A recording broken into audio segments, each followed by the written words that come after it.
What's up, everyone? Welcome into another week of Locked On Bucks. And I tell you what, this was an action-packed weekend. The Bucks win 2 games. They beat the Bulls and they beat the Kings. But I think the bulk of this podcast is going to be about one incident in particular, a couple of players in particular. We haven't had a chance to talk about Grayson Allen. Suspension has been handed down today. So we're going to break all this down because I'm telling you, Twitter has been absolutely blowing up. The only thing that could separate the Grayson Allen news on Twitter this weekend was some pretty good NFL football. Maybe not everyone's happy, but overall, some close games. But we're going to be talking Grayson Allen. What the hell is going on with this suspension, with this incident? Should we kick him out of the league?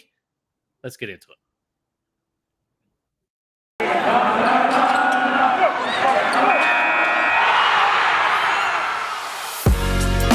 You are Locked On Bucks, your daily Milwaukee Bucks podcast, part of the Locked On Podcast Network, your team every day. Welcome to Locked On Bucks. I'm your host, Kane Pittman. You can see and hear me on this show daily and also find my work over at ESPN. And joining me, as you can see, if you're watching on YouTube from the Bucks Radio Network, the man with a fantastic shoe collection behind him. You can hear him on the Bucks Radio Network, which I did for the game against the Sacramento Kings. It was a beautiful sunny day outside, Justin. I thought, I'm going to grab a coffee. I'm going to walk along the river in Melbourne. I'm going to listen to my friends on radio, which is a nice change up. I enjoyed it. Yeah, pretty similar weather that we had here versus the picture that you posted and what you were dealing with.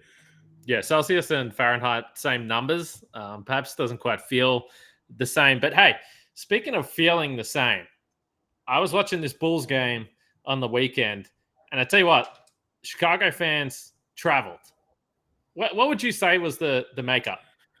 It was at least 50-50. I talked to a few people that called into the post-game show I was doing and asked people that were there, asked what they felt. And the majority calls I had, people thought it was 60-40 Bucks fans or 70-30. There may have been more Bulls fans. And it felt like a Bradley Center game where there was definitely a large contingency of Bulls fans. And, we talked about it during the game. It made it feel like a playoff game, that there was that atmosphere in the building, even though there was unwelcome guests from Chicago, but they had that atmosphere, and the Bulls are good again. So it's something that this has been missing basically for the existence of both of these franchises. They've never really been on this level at the same time. No, that was a question I asked in one of the group chats I'm in before the game, because I think the announcer at the time said it's one of the great rivalries. And I said, is that one of the great rivalries? I mean, I know the fans don't like each other across multiple sports and that type of thing. And, I've certainly been in the building when there's been plenty of Bucks fans in Chicago, plenty of Bulls fans in Milwaukee as well. It's kind of sort of swapped the last few years. But, yeah, have they really been good? Heading into a playoff series, 2015, the Bucks were obviously ranked outsiders in that series there. But you could see that it would be a testy rivalry, and this game was testy in the end because of one incident, which we may as well get to. The Bucks won the game, so they should. Chicago had no one playing. In fact, it was harder than it probably should have been, but the Bucks did something they haven't exactly done perfectly the last few weeks, and that's take care of business against Chicago and also the Sacramento Kings. But let's talk about Grayson Allen. So basically the latest we have right now is that he's been suspended for 1 game for the incident. As we know, Alex Caruso is going to have a stint on the sideline with this wrist injury. So let me just get this out of the way first. I don't think, and you can absolutely disagree with me, but I don't think that there is any way that you can look at this incident, and if you're a Bucks fan, and look at it objectively and say that this was not a dangerous foul. It was a dangerous foul. There's no question about that. And this has been one thing that we've discussed a lot. And a lot of the times it's been in relation to Giannis. And we know, going back multiple years now to the Andrew Bogut incident, that we feel that it completely derailed the path that the team was on then, the path that Andrew Bogut was on. Now, I don't think that those fouls were exactly able to be matched because one was a play on the ball, one was not. But regardless, this is a dangerous foul. So I've personally got absolutely no problem with this suspension as long as they continue to do it for the rest of the league, because this has been something that I think they should have been trying to cut out of the league for a long time. It doesn't have to mean that it's intentional, because sometimes accidents are going to happen. But in this incident, the way when you slow it down, when you look at the secondary action, I'm not convinced that this was an intentional act, because I think in the moment, if you go up and you make your first action is to make a play on the ball, then to me that tells me that he wasn't going up with the intent to hurt. But the secondary action when he's in the air, that's dangerous. I'm fine with a 1-game suspension, or I would have been fine with 2 games or 3 games. I boy, I don't know about the 2 or 3. I mean, look, I'm fine with the suspension as long as this is the new norm and we see this happen more. I mean, I think that the tough sell is, and I just saw it a couple of minutes ago, but Mark Stein was talking about this earlier today and said this should have been a minimum 3-game suspension for Grayson Allen, especially after it was confirmed Saturday the NBA would factor in severity of Alex Caruso's injury.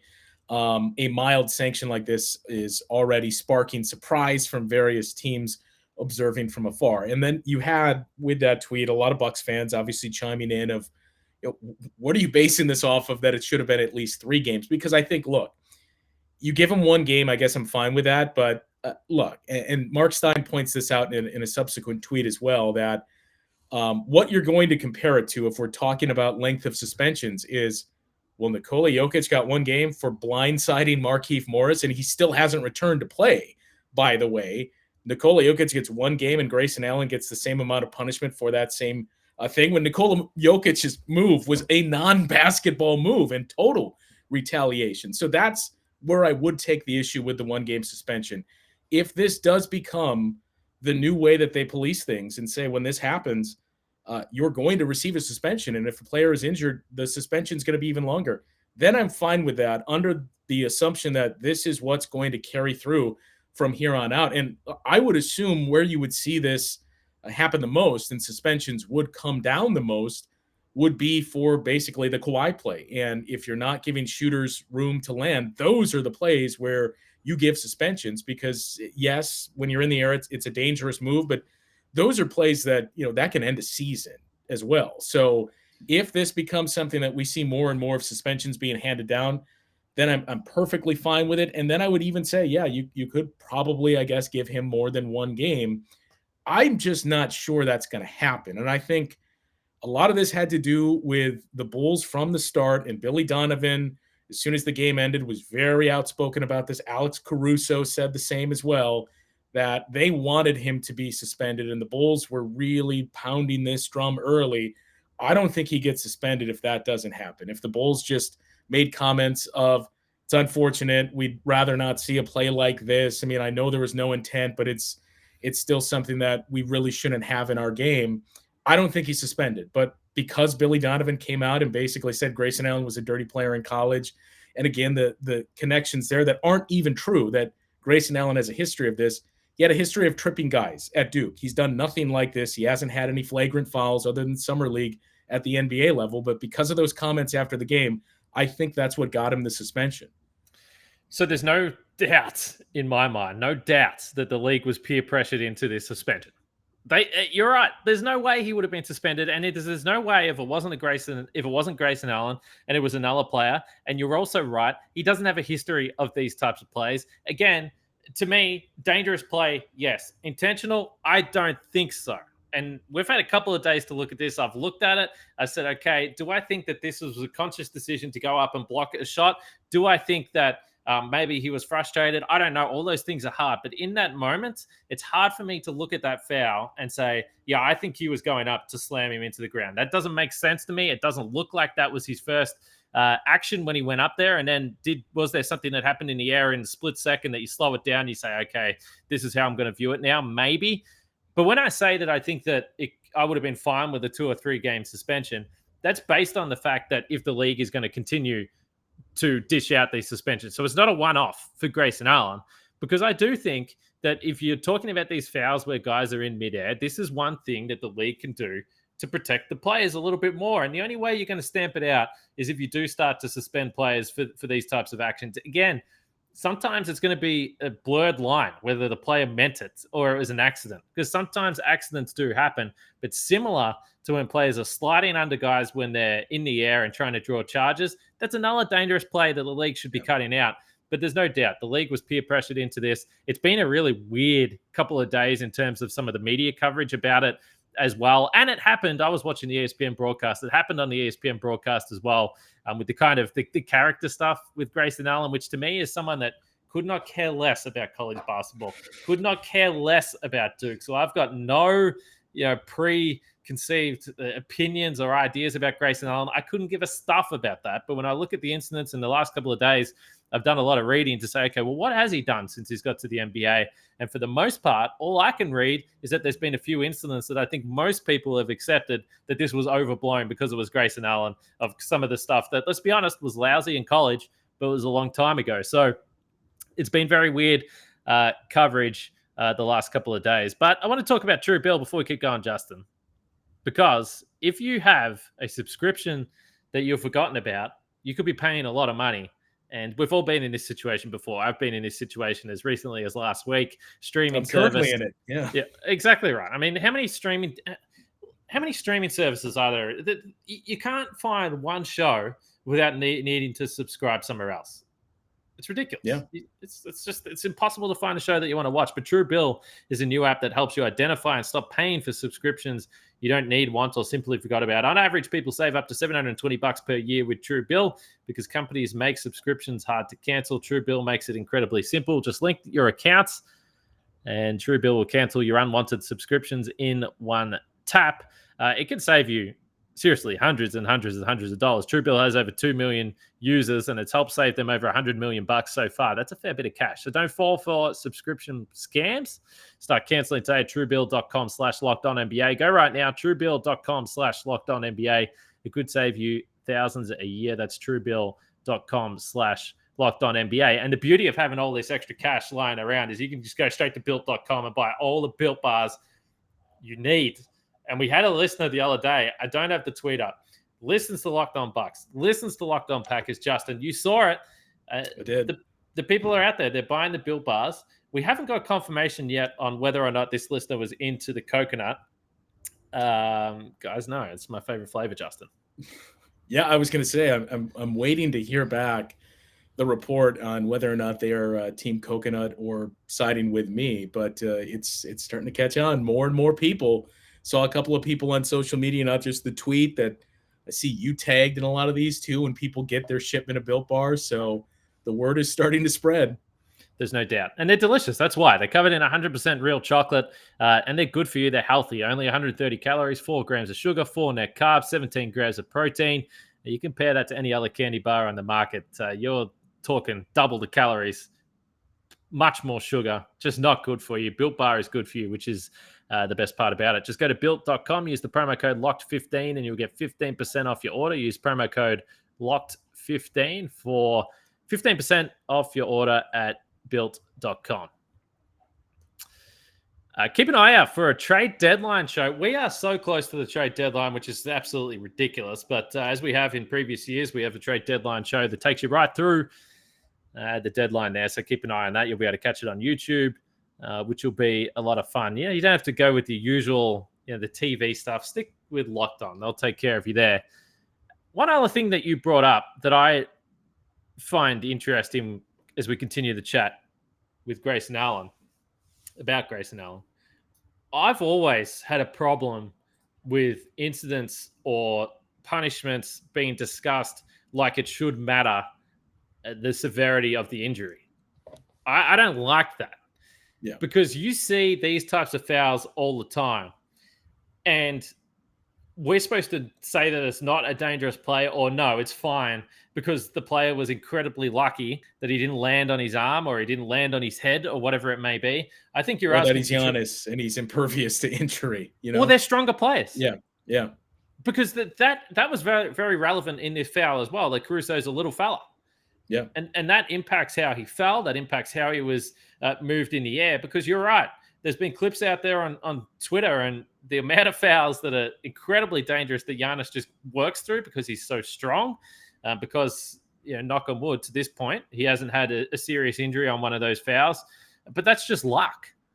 So I don't think the fact that Alex Caruso, unfortunately, is hurt his wrist, I don't think that should come into calculations. Was it a dangerous foul? Yes. Did the action deserve a suspension? that's the conversation. Forget the fact that he's injured. That sucks, and that's unlucky.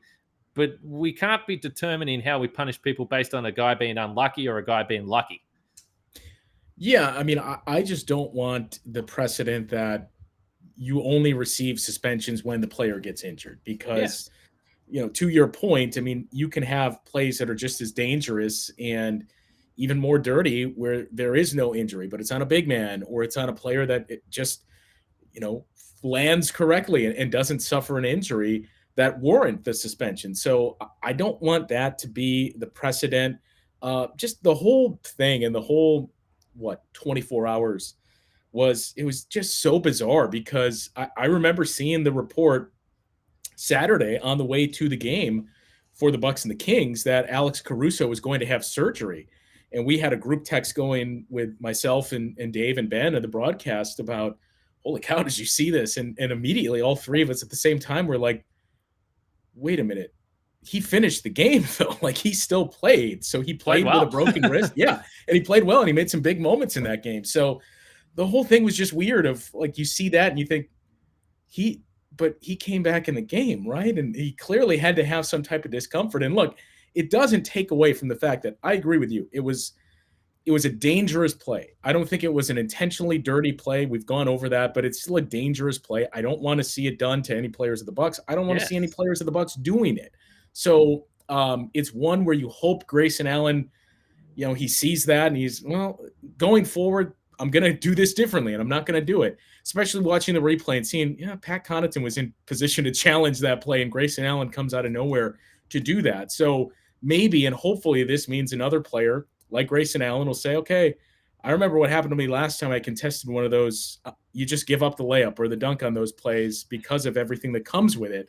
But it's just such a bizarre sequence. And you do feel bad for Grayson Allen. Look, I feel bad for Alex Caruso too, as we said. I don't want anybody to have to be lost to injury. And I think a lot of the frustration from Billy Donovan has to do with the fact that Alex Caruso has dealt with injuries this year. And then he went into COVID protocols. And then he came out of protocols and was dealing with a hamstring injury. And they've still kind of been nursing him back. And he's vital to their success. And Billy Donovan was talking about Alex Caruso specifically and how important he is to the team before that game on Friday night.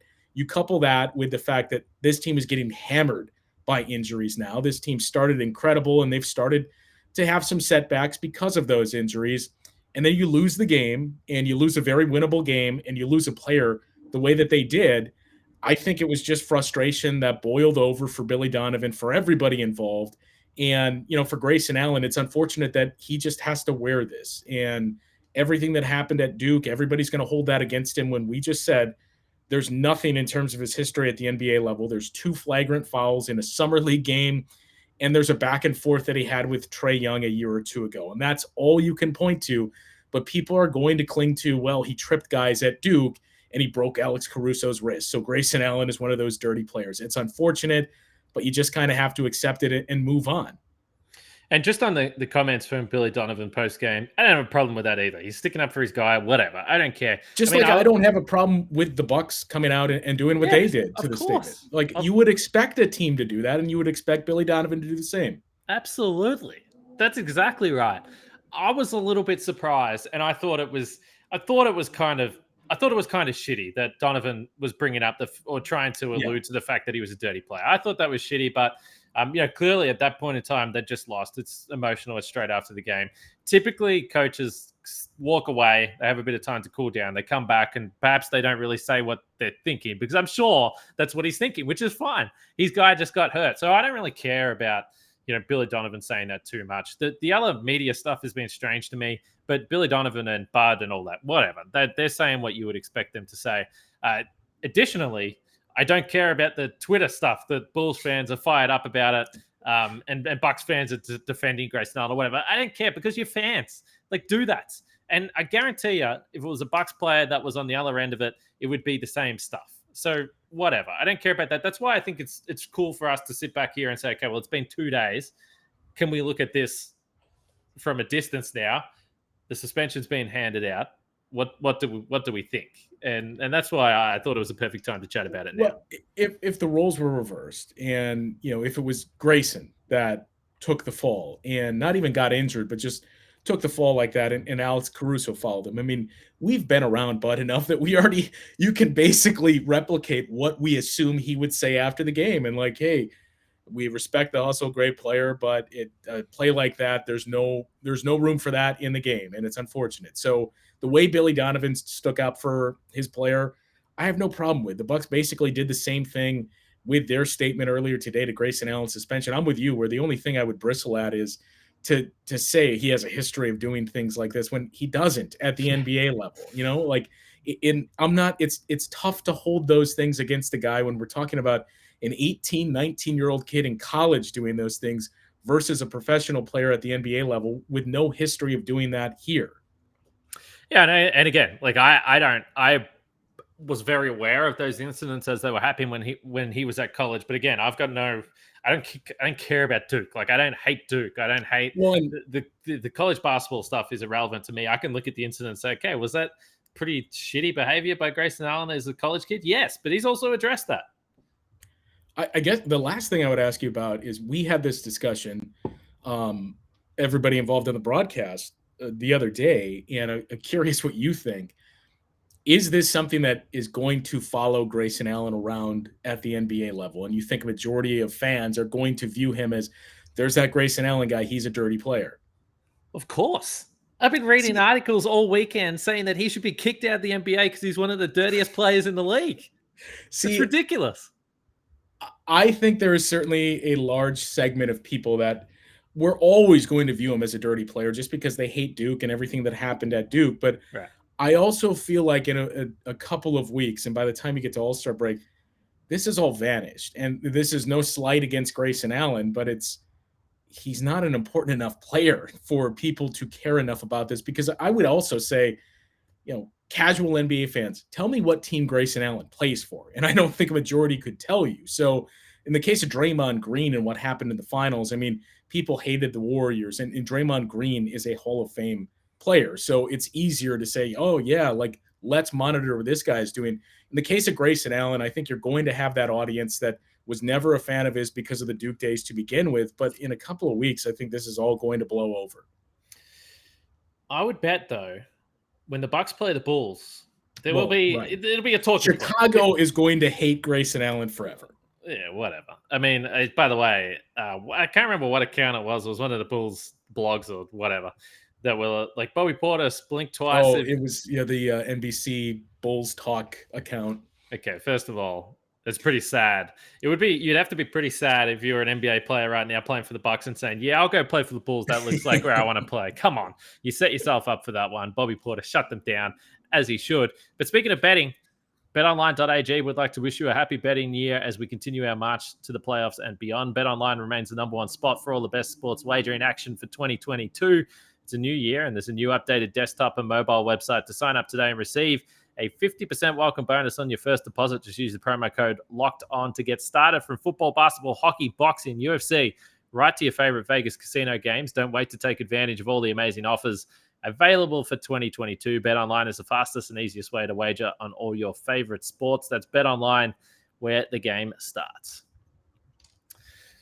So all things considered, this is, I think, for the most part, been blown out of proportion. The interesting thing is that the Bucks actually have 3 days off right now, and Grayson Allen missed the game against Sacramento with some hip soreness. He's going to miss this game against Cleveland here coming up in a few days' time. But this rest for the Bucks is very rare, very strange for me. I'm working out my podcast schedule for this week and thinking there's no game for 3 days. This is unbelievable. But I think with Giannis, who's clearly been, but there's been a few little incidents with his knee, and at times he's looked a little bit hampered. He's going to really love these couple of days off as well. So I think for the most part, all things considered, Grayson, enjoy a night off, enjoy a week off here, get your body right, get that hip right. Giannis as well, have these few days off. It does feel like it's come at the right time. The Bucks now 30 wins on the board. They're well and truly in pace. I think they're one game off the top seed as we're recording this on Sunday night. So pretty good timing for them to just recoup, revive, recover, get ready for this game. Yeah, they've played the most games in the NBA. I think it's the Grizzlies have matched them playing earlier today. So you've gotten to the point now where they have quite a few pockets of days off between games. That they have 3 days off here. They have another stretch in early February with 3 days off an entire weekend. And then you have the All-Star break where they have 8 days off this year, playing Thursday and not returning to play until Friday or Saturday of the following week. So they got a lot of extended rest coming up, and they need it. That, they've played the most games in the league. They had, has been well chronicled, the shortest off season in the league, them and the Suns. And oh, by the way, you had Drew Holiday and Chris Middleton playing in the Olympics. They've dealt with a bunch of COVID issues and injuries. So, they, I think, will not complain about this. Maybe the guys that would be Grayson Allen with the injury or with missing the game with that hip issue and then the suspension, because he was really starting to play very well after he had some struggles dealing with COVID and the flu. He was starting to get back into that rhythm. So it's unfortunate that he's going to miss some time. But overall, for guys like Giannis, for guys like Chris, it's certainly a blessing to have this time off and to be able to get some more rest and get ready for when the schedule really starts to get difficult as you move into mid to late February and especially the month of March. That's the flip side of it. Yeah, Grayson Allen was starting to feel good after the flu, and then the COVID then comes back. So we'll see if he takes a little while to get adjusted, because we did actually see that with Drew Holiday. It was almost like we went back to the start of the season where it's like, Drew's missing all these bunnies. What's going on here? That's what happened the first time he had some time off with this ankle and foot injuries that he's sort of been dealing with throughout the season. But he bounced back against the Kings, and he needed to because Giannis wasn't playing. But Drew had 26 points. But what about Dante? As we wrap up this podcast, let's show some love to Dante. Look, it's been difficult for him so far since returning to the lineup. Again, this is always the case with a player that misses 6 months plus. We're seeing it with a number of players that have returned. Now, again, I know Klay Thompson missed 2 years, so it's the extreme. It's the extreme end of absences. But hey, he's struggling too because these guys are human. Dante, it was nice. We'll see whether it continues a trend or not. But it was nice to see him see the ball go down a little bit. He was actually 3 for 5 on 2-pointers as well, where he's been disastrous since coming back into the team. Knocked down a couple of threes, 20-point game. It's been a long time since he had a 20-point game, but it felt nice to see him. It's probably a relief, in all honesty, for him. He's probably starting to feel a bit of pressure as those difficult performances mounted. Yeah, and it's been weird for Dante that it's almost like being in junior high school and going on to high school, where you separate from friends that you had at your junior high and you meet back up with them at high school again. But then there's additions to the group. I mean, that's kind of what Dante's been like, where it's like, hey, I was gone and now I'm back with this same group. But who's this new guy? Grayson Allen hangs out with you guys now, that you got to make that adjustment. But I think it's also worth pointing out that every time, and you're well aware of this, every time Dante DiVincenzo comes up and he gets asked about to Bud and to the rest of the players, but Bud especially, they are very, very quick to point out this is exactly what we expected. We thought he would be here. I mean, we're thrilled that he's even back on the floor right now. And we know this is going to be a long on-ramp for him to really get back to who he was in the month of April and May, especially last year, and going into that Heat playoff series. He was really playing his best basketball the last 15 or so games of the regular season last year, which was the unfortunate part. So they think he is right on, if not ahead of schedule. And even Bud pointed out on Friday that he thought playing a back-to-back would actually be pretty big for Dante and help establish some of that rhythm and get him back in the mix. And that certainly appeared to be the case, as he had his best game of the season in terms of the points scored and the statistics on Saturday. Although Bud and a few other people I talked to were quick to point out, I think Friday the numbers may not have blown you away. I think he finished with 7 points against the Bulls, but I think he played his best game of the season on Friday night, that he just looked more and more like the guy that we saw last year, reading the passing lanes and being a disruptor on defense and getting to his spots more offensively. So it's just going to be a work in progress, but getting these pockets on the schedule too, where you're going to be down to Giannis or Drew Holiday and you're going to rest guys, those also are going to be big moments for Dante, where he can kind of take on, as he gets some more games under his belt, take on some of that workload, and that will kind of expedite him getting back into the spot that he was a year ago.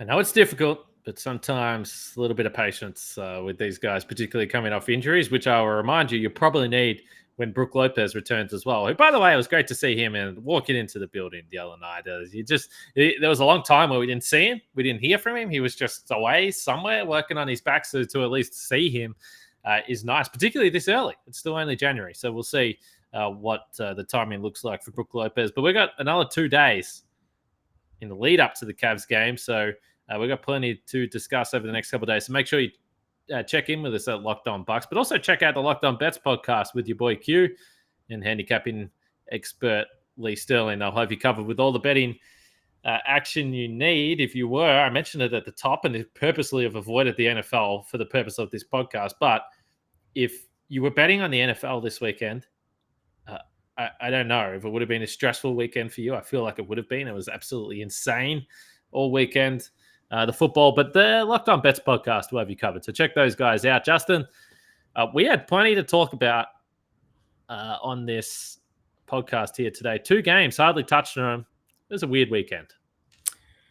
Yeah, a weird weekend, a weird week too, with the off days in between. And I mean, 3 days off, and you're playing a home game at 9 p.m. on Friday night. So a very weird week here for the Bucks. But Wednesday is going to be very interesting because Cleveland continues to play very, very well and be one of the best stories in the league.